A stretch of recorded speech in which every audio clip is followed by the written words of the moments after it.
Did the president go too far with this tweet in its deeply personal nature?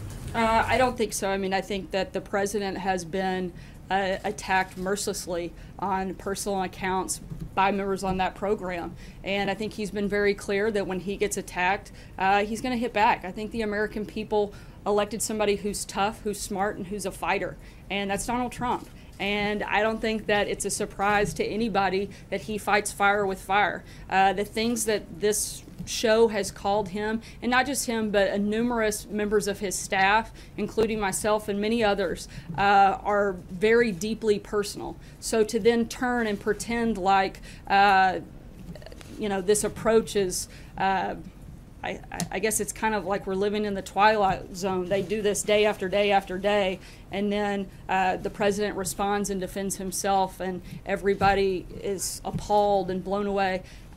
Frankly, if this had happened in the previous administration, the type of attacks launched on this program, the things they say, utterly stupid, personality disorder, mentally ill, constant personal attacks, calling multiple members liars to their faces while they're sitting on their programs, the rest of the media would have said, guys, no way, hold on. But nobody does that. But the president, he's not going to step back.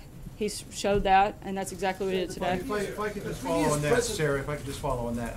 A couple of the criticisms from supporters of the president have been that this particular tweet was beneath the dignity of the office. Where does the president draw that line on the dignity of the office?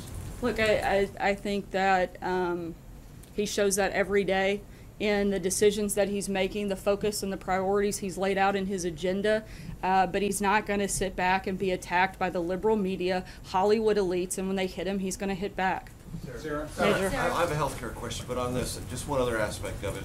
Some have suggested in their tweet response or public announcements today that the president misconstrued one of the messages that should have been gathered from the shooting that involved Steve Scalise and others, that the hostility of the verbal environment can create an atmosphere of violence. I'm not saying that, but members of Congress have said that about this particular tweet. I know that episode affected the president and those here at the White House personally, very importantly and deeply.